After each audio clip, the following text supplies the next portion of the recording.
Hey everyone, welcome back to the channel, and I know it's been a little while since the last time I've posted, I guess, kind of a formal video concerning the Ford 200 engine rebuild that I have been doing.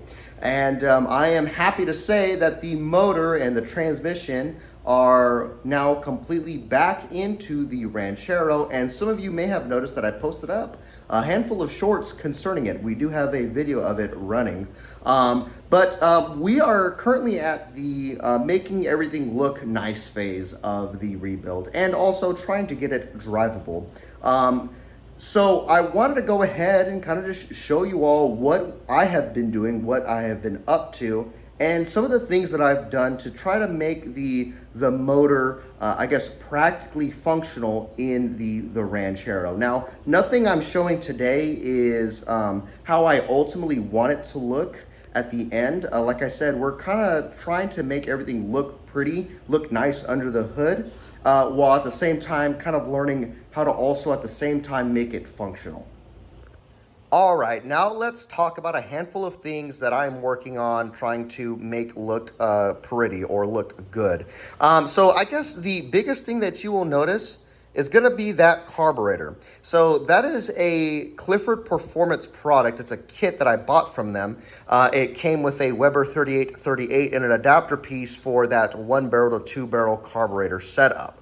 Now, the one thing when it comes to the Clifford Performance kits is that it sits canted for whatever reason, and it's just kind of, it's very jarring to the eye to look at. There's one company that I have been told that makes one that is not canted, that it will stay straight, and that is Vintage Inline, so I think I may go ahead and pick up that adapter piece. Another thing that you may notice is that I kind of have a mock-up of the electrical wiring that's going to go to the electric choke to the carburetor. So, you know, we're gonna have to work on making that look pretty. It's just kind of just dangling and hanging out for right now, but you know, it is what it is. All of the rubber hoses, I have tried my best to replace. So like these are all brand new rubber hoses. The radiator hoses are completely brand new. I was having a lot of trouble with this, was it the thermostat housing? The old one broke somehow, some way, and I was able to go out and get a new one from AutoZone. It's a Duralast brand, and it, you know, it's doing its job, obviously. The chrome valve cover looks absolutely fantastic. I really do love the way this thing looks. Today, I went out to AutoZone because I was trying to figure out how I wanted to go about doing the linkage for this vehicle. And this ended up being a lot simpler than I initially thought. So once again, I bought this carburetor kit from Clifford Performance, and it actually came with this little steel rod right here. And it had two of these connecting points on both ends. But when I was looking at my original linkage, I had noticed that the old one screwed through this little area right here, and that this steel rod was a lot longer. So I was just like, you know what, let's see if I can kind of mock this up and make it work. And it fully engages and is ready to go. Now, one thing that I have noticed when it comes to a lot of these, I guess, adapter pieces, when people try to upgrade their carburetors, that they have a hard time finding where to put the return spring at. And I just decided to go ahead and put mine right here. I can still torque down my header perfectly fine. And there is plenty of tension on this. It feels really good whenever you hit the gas pedal, and obviously I have mine double springed. I just like the way that feels, and I don't think it's gonna hurt anything. But I just bought these two items from a local AutoZone and just bolted it down, and it works, I mean, amazingly. And it actually doesn't look too bad on the eye, you know? So that's kind of that in regards to the carburetor setup. I am going to be removing the headers, and I will be head wrapping them. I also have a couple of areas where, like, this little bolt right here is a little bit longer. It's not properly seated into the cylinder head, so I'm gonna go back and try to fix that. And I have that one over there next to the starter that you can tell is not properly tightened down.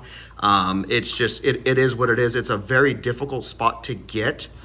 So what I'm gonna do is that when I do take off the headers to wrap them, I'm gonna go ahead, disconnect the starter, then put on the headers regulators after they're wrapped, and then torque all of these studs down to specification to make sure that we have absolutely no leaks. So I'm gonna have to go out and get a new header gasket, but honestly, I don't care. I love these headers, and it's gonna be worth every moment trying to wrap them up. And I think it will, once again, make this whole area look really cool. And once again, that's just kind of where we're at, trying to make things look really good. Some of the wiring that we had to do for the DUI distributor is just kind of hanging out. Once again, it's gonna have to be cleaned up somehow, some way. I'm still trying to think of a couple of ideas to try my best to make it look good.